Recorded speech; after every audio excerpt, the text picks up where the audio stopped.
Chers frères et sœurs, nous pourrions ce matin, comme des enfants confiants dans leurs parents, nous tenir à genoux à côté d'eux dans la prière. Je veux dire, glissons-nous dans la prière de Marguerite Marie. « Ô mon Sauveur, dit-elle, sois ma force, combat pour moi. Ô Seigneur, mon cœur est à toi. C'est toi le prix de mes victoires, c'est toi le soutien inébranlable de mon infirmité. Le monde est infirme,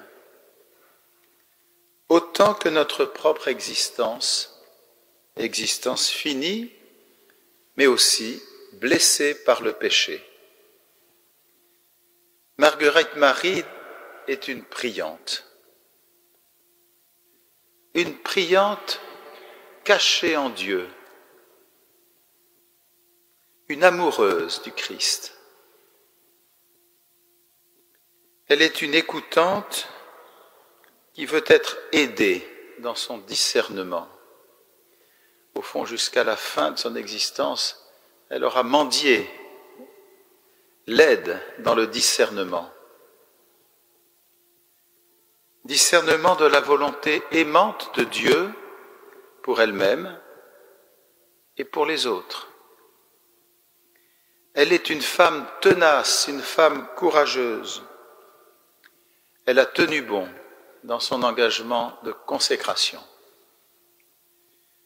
L'époque où nous sommes est décapante, c'est le moins qu'on puisse dire. Elle est même,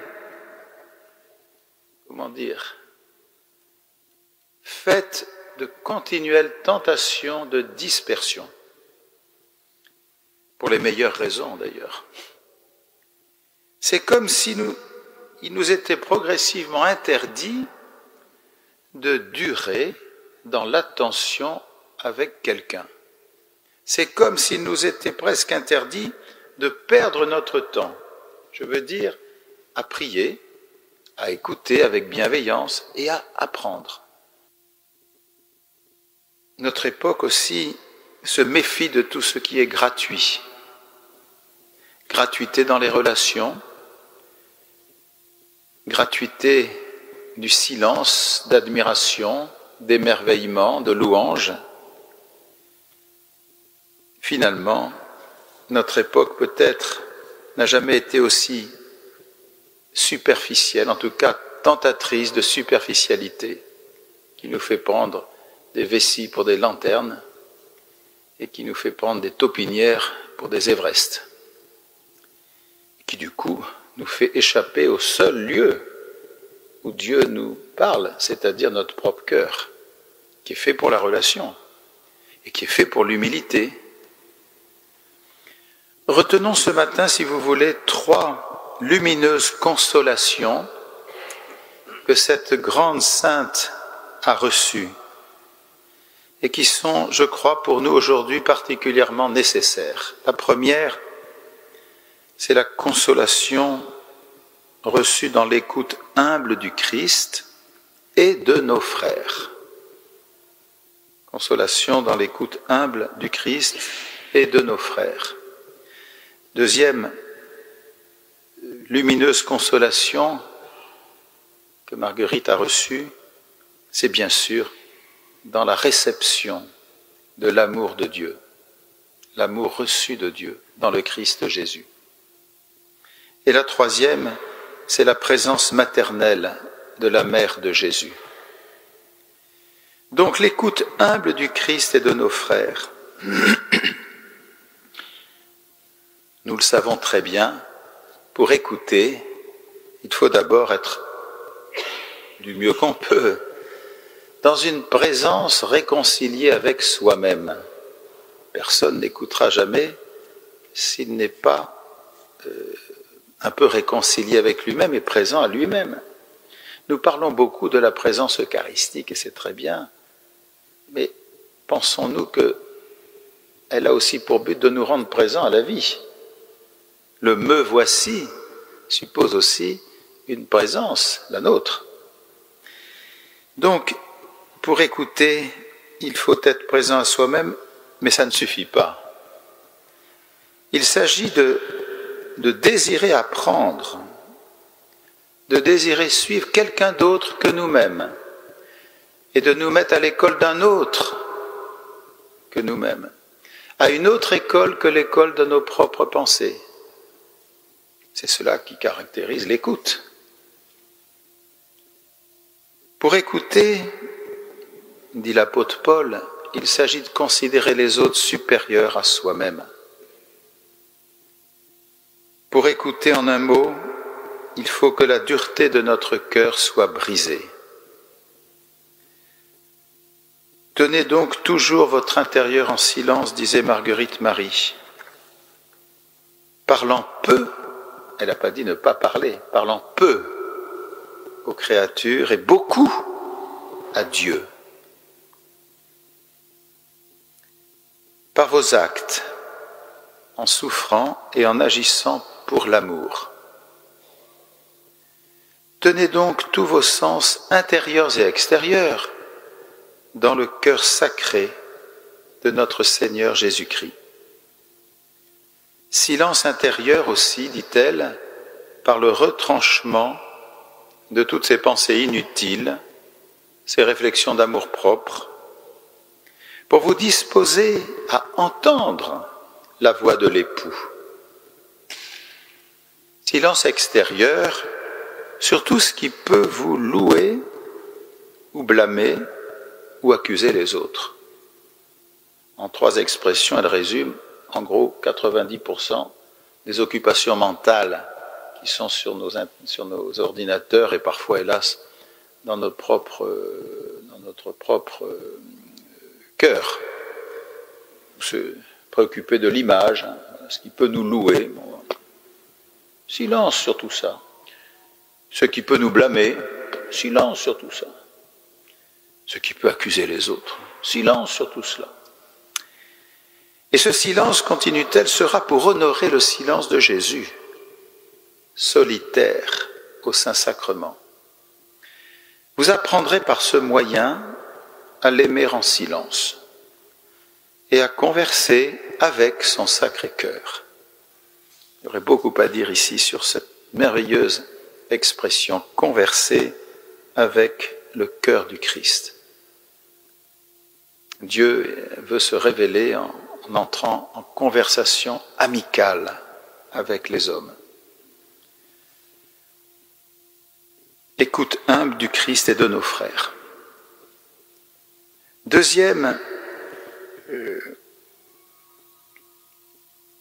consolation dont a bénéficié Marguerite Marie, ô combien, et qui nous est si réconfortant de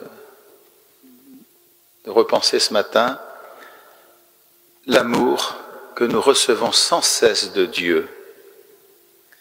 Le psaume qui a été admirablement chanté tout à l'heure, qui est choisi exprès pour la fête d'aujourd'hui, du 16 octobre, exprime très bien la foi en cet amour. Il révèle que la foi est une réponse personnelle, concrète, amoureuse, à l'amour d'un Dieu Père. Cette réponse s'exprime ainsi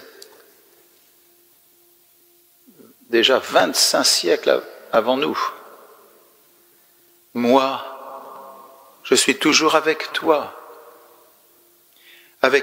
qui as choisi ma main droite. Comme c'est beau. Les consacrés qui sont ici, en tout cas dans beaucoup de congrégations, en tout cas pour celles qui ont le rite de la réception d'un anneau, une alliance, le jour de la profession solennelle, les vierges consacrées le savent, mais aussi les moniales, les évêques. C'est très beau de penser à ce jour où nous avons reçu dans notre cœur profond la marque, non pas de de notre résolution, mais de cet amour premier qui nous a saisis et pour lequel nous avons tout risqué. Toi, Seigneur, tu as choisi ma main droite. C'est pas moi qui suis allé choisir d'abord de te suivre. C'est pas moi qui ai choisi d'abord de saisir ta main droite. C'est toi qui as choisi ma main droite. Qui as choisi cet amour privilégié, unique que j'ai envers toi, qui est infiniment actuel et qui prend toute ta vie, sous-entendu, qui te prend dans toutes tes relations. Pas pour t'isoler, pas pour te mettre à part, dans le sens d'une coupure d'avec les autres, mais au contraire, pour te cacher dans mon cœur, qui est un cœur universel, un cœur qui livre tout pour qu'aucun ne se perde. Tu as choisi ma main droite, tu vas me conduire selon tes promesses. Et puis tu me prendras dans la gloire. Nous pourrions relire toute la vie de Marguerite Marie avec ces 4 premiers versets du psaume d'aujourd'hui. Je ne le ferai pas maintenant, mais c'est une méditation possible.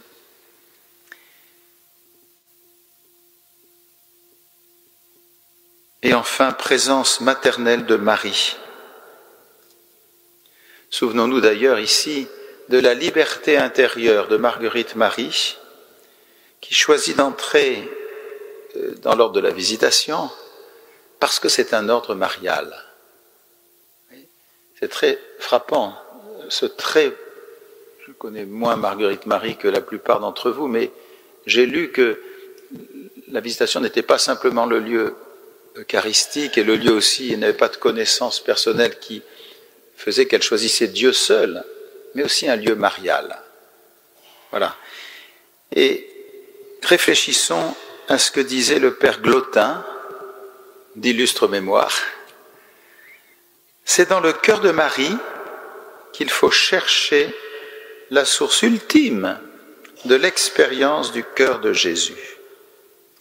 En effet, qui mieux que Marie peut dire « Je suis toujours avec toi. Je n'ai jamais cessé de vouloir t'écouter. Pas une seconde, je n'ai voulu me dérober à ta grâce. C'est toi qui m'as choisi. De moi-même, je ne suis rien. Tu m'as choisi. Tu me conduis selon tes desseins. Mission admirable de maternité pour le monde. Mission admirable de compassion envers les petits et les pauvres. Mission admirable de montrer le Christ en silence. En tout cas, avec très peu de paroles. Franchement, est-ce que nous ne sommes pas un peu saturés par des discours qui n'en finissent pas? Je veux dire, où il n'y a pas de place pour le questionnement, où il n'y a pas de place pour les gémissements, où il n'y a pas de place pour l'hésitation, où il n'y a pas de place pour l'humble humilité. Il y a des discours qui ferment tout, les slogans. Si Paray-le-Monial pouvait être l'anti-bruit, l'anti-murmure, pour que, justement, la parole de Dieu, elle seule, puisse beaucoup plus profondément que tous les mots humains, que tous les bavardages inutiles, que toutes les brochures, enfin, etc., audiovisuels, tout ça, qui finissent par épuiser tout le monde. Il ne s'agit pas d'arrêter aussi certaines bonnes revues, c'est pas ça que je veux dire. Mais combien de nos contemporains n'attendent pas d'abord que nous les sermonnions ou que nous leur fassions des grands discours, mais que nous les introduisions amoureusement, comme Marguerite Marie, non pas simplement à côté du cœur du Christ, mais dans le cœur du Christ.